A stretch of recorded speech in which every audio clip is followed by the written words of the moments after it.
Madame, monsieur, bonjour, bonsoir et bienvenue. J'espère que vous allez divinement bien.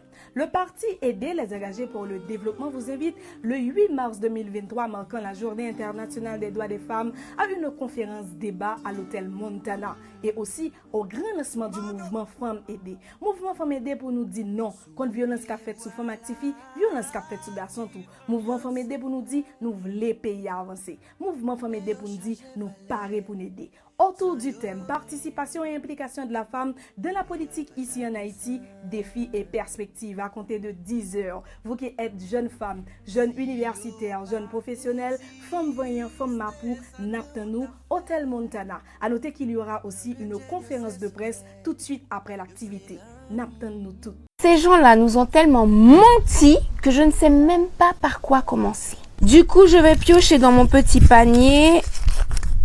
Jean de La Fontaine, on s'occupe de toi aujourd'hui. Générique.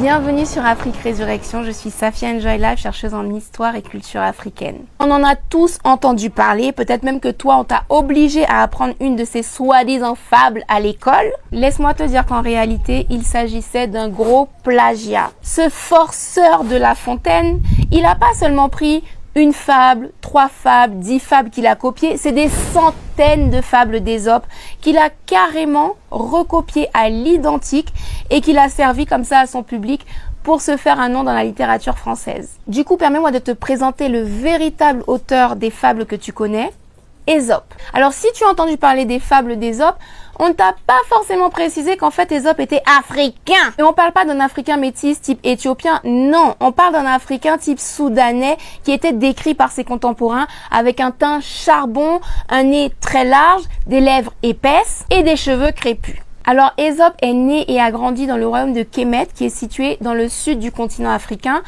Et là encore, quand je parle du sud du continent africain, on parle de la version africaine de l'orientation du monde. Encore un autre mensonge appris à l'école qu'il me faudra défaire.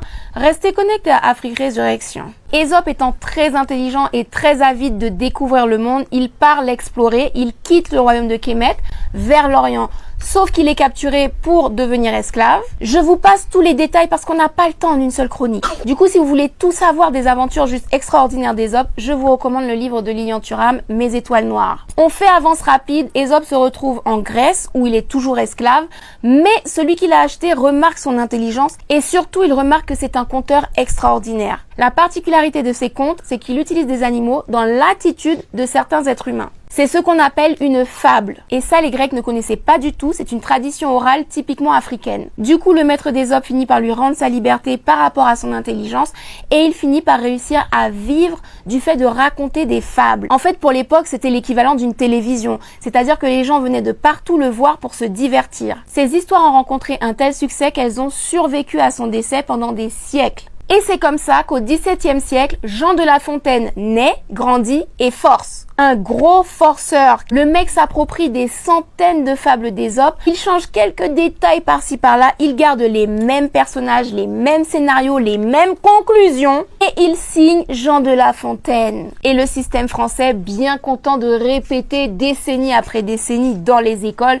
que Jean de La Fontaine est un héros de la littérature française. Garde bien en tête que Ésope a vécu en moins 700 et que Jean de La Fontaine a vécu au XVIIe siècle. C'est-à-dire un écart de 2300 ans. Donc tu te doutes bien qu'à l'époque de Jean de La Fontaine où il n'y avait ni télévision ni internet pour pouvoir exposer le plagiat, eh ben toutes ces signatures de fables sont passées crème et on lui a accordé ce crédit alors qu'en réalité il n'a absolument rien créé. Gad Elmaleh aurait dû vivre au XVIIe siècle. Enfin bref, si tu connais les fables du corbeau et du renard, de la cigale et de la fourmi, du lion et du rat, tout ça n'appartient pas à Jean de La Fontaine mais à Ésope l'Africain.